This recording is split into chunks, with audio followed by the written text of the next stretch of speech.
नमस्कार दोस्तों, आज की हमारी कहानी है दादाजी की बासी रोटी। विशाखा और तरुण की शादी को 10 दिन ही हुए थे। परसों ही वह दोनों गोवा से हनीमून मनाकर वापस लौटे थे। सारे मेहमान तो जा ही चुके थे, रह गई थी तो बस तरुण की बहन तमन्ना।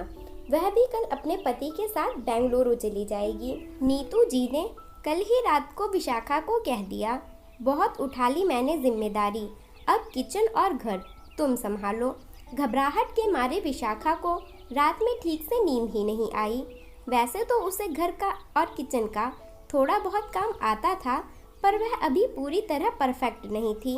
वैसे घर में कोई ज़्यादा लोग नहीं थे, उसके और तरुण के अलावा छोटा देवर मयल, सासू माँ नीता जी जो होम्योपैथिक की डॉक्टर भी थी, घर में ही उनका क्लिनिक भी था, दादाजी और डॉगी ब्रूनो जो घर के सदस्य जैसा ही था। तरुण ने बताया था कि जब वह 12वीं में थे तभी पिता का देहांत हो गया था। तब से दादाजी उन लोगों के साथ रहते हैं। तरुण अभी सो रहे थे। वह जल्दी से फ्रेश होकर नीचे किचन में पहुंची तो मम्मी जी चाय बना रही थी। हंसकर बोली, इतनी जल्दी क्यों उठ गई बेटा? लगता है मेरी कल रात की बात को तुमने कुछ ज़्यादा ही सीरियस ले लिया। अब उठ ही गई हो तो ये लो, चाय पी लो। फिर चाय पीते पीते ही उसे बताने लगी, यहाँ इतनी जल्दी कोई नाश्ता नहीं करता। देखो अभी दोनों भाई सो रहे हैं, मैं तो सुबह वॉक करने जाती हूँ, ब्रूनो को भी 1-2 चक्कर लगवा देती हूँ।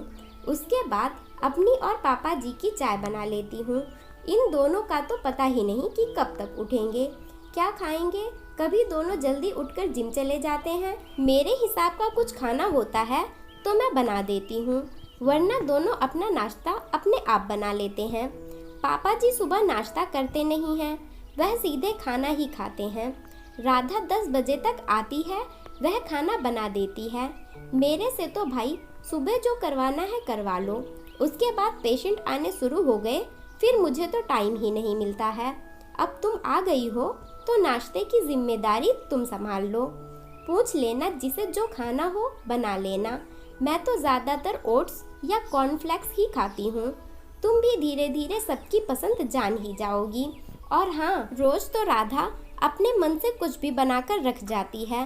अब से तुम अपनी निगरानी में उससे बात कर खाना बनवा लिया करना, जो भी खाना हो। और विशाखा बस हर बात में सिर हिलाकर उसकी बात में हामी भर रही थी।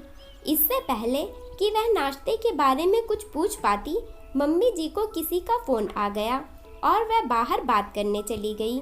उसने तरुण से जाकर पूछा तो वह बोला, यार कुछ भी बना लेना, बस पूरी पराठा मत बनाना, मुझे सुबह सुबह ऑयली खाना बिल्कुल पसंद नहीं है। मम्मी जी तो शायद नहाने चली गई थी। उसने अपनी समझ से पोहे और सैंडविच बनाकर फ्रूट्स काट दिए। सबका नाश्ता टेबल पर लगाकर दादाजी को बुलाने जा रही थी कि मम्मी जी बोली, अरे वह कहाँ नाश्ता करते हैं, तुम्हारा मन है तो जाकर बोल आओ। बहू को दादाजी सुबह सुबह अपने कमरे में आया देखकर खुश हो गए। बेटा मैं नाश्ता नहीं करता हूँ, शाम को ही राधा से रोटी बनवा लेता हूँ, बस वही रोटी सुबह चाय के साथ खा लेता हूँ, पर आज तुमने बनाया है तो थोड़ा थोड़ा ले आओ, मैं खा लूँगा।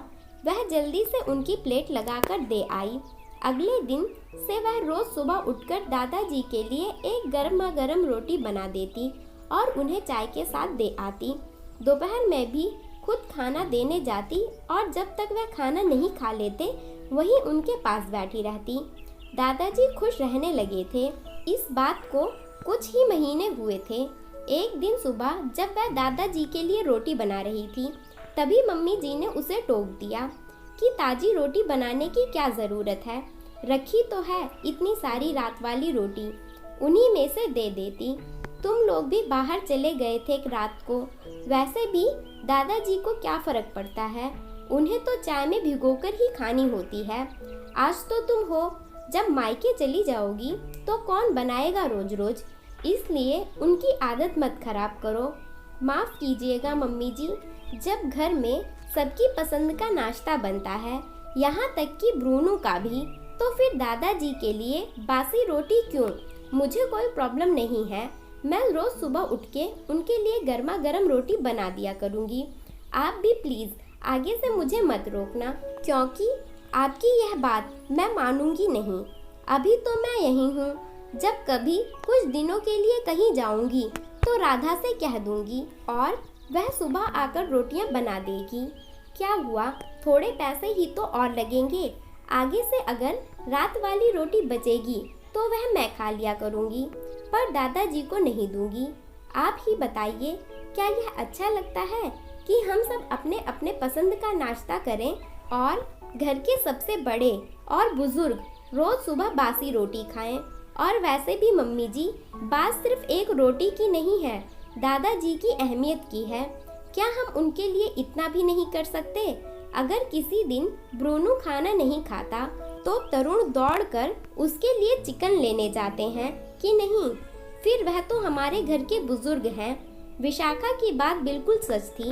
जैसा तुम ठीक समझो बेटा, तुम्हारा घर है। यह कहकर चुप हो गई नीता जी। किसी काम के लिए अपने कमरे से बाहर निकलते दादाजी ने आखिर दोनों की यह बातचीत सुन ली और उनकी आंखें भर आई। खुश रहो मेरी बच्ची, बस उनके मुंह से इतना ही निकल पाया। विशाखा के रूप में उन्हें एक अकेलेपन को समझने वाला एक साथी मिल गया। वह कुछ देर उनके पास बैठती, उनके जमाने के किस्से गौर से सुनती थी। कभी कभी उनका मोबाइल ठीक कर देती थी। बड़े बुजुर्गों को और चाहिए भी क्या होता है, बस अपने बच्चों का थोड़ा सा वक्त, जो उनके बहू बेटों ने कभी नहीं दिया। वह विशाखा कर रही थी। दोस्तों, कैसी लगी आपको मेरी यह कहानी? अपनी प्रतिक्रिया देकर ज़रूर बताएं। वीडियो पसंद आई हो तो वीडियो को लाइक और चैनल को सब्सक्राइब करें। धन्यवाद।